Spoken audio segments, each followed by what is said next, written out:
ইমাম মুয়াজ্জিনকে ভাতা দিলে পশ্চিমবঙ্গের মমতা ব্যানার্জি অনেক আগে থেকে ভাতা দিচ্ছেন। এই জন্য ইমামদেরকে এই ভাতা দিয়ে আপনার কতখানি আর্থিক সচ্ছলতা ইমামদের আসবে আমি জানি না।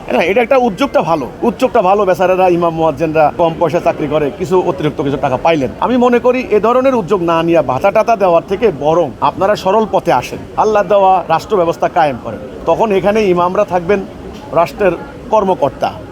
এই ধরনের অনেক ইমাম বাদ পড়ে যাবেন, যোগ্যতা সম্পন্ন ইমাম যিনি প্রশাসনিক কর্মকাণ্ড চালাবেন, ট্যাক্স কালেকশন করবেন, অনেক স্থানীয় বিচার মীমাংসা করবেন, ফায়সালা করবেন। সরকারের অন্যান্য কর্মকর্তাদের যেরকম সম্মানী বেতন সেটা ওনারা পাবেন ন্যায্যভাবে। আপনারা ভাতা দেন, চাঁদা দেন, দান খয়রাত করেন, এগুলো করার দরকার নেই। এগুলা কিন্তু কোরআনে এগুলি বলে নাই, কিন্তু যেটা বলেছে সেটা করেন। সেটা হলো এই আল্লাহ রসুল যেটা করেছেন, আল্লাহ দেওয়া দিন রাষ্ট্রীয় জীবনে কায়েম করেছেন, একটা খেলাফতের সিস্টেম।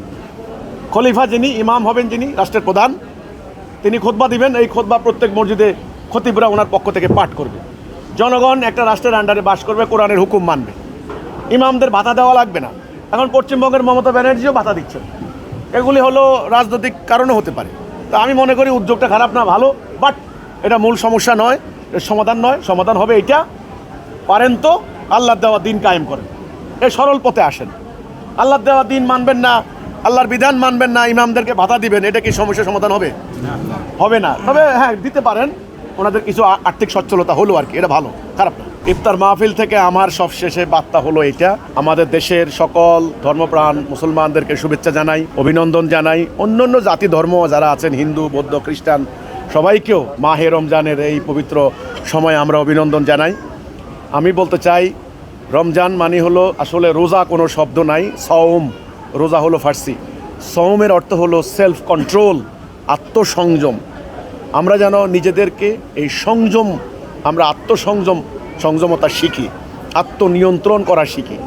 সেটা হলো এই সারাদিন না খেয়ে থাকলাম, আল্লাহর হুকুম মান্য করার প্র্যাকটিস, প্রশিক্ষণ। আমার একটাই কথা থাকবে, আজকে সারা ওয়ার্ল্ডে মুসলমানদের অবস্থা ভালো নয়। বাংলাদেশের মানুষের আশা আকাঙ্ক্ষা আগামী দিন আল্লাহর দ্বীনের উপরে একটা রাষ্ট্র ব্যবস্থা হবে। সেটার জন্য যেই চরিত্র দরকার, মোমেনের চরিত্র, মোমেন যেন আল্লাহর হুকুম মানতে পারে, জানমাল উৎসর্গ করতে পারে, না খেয়ে থেকে গরিব অসহায় মানুষের অভাব দুঃখ কষ্ট বুঝতে পারে।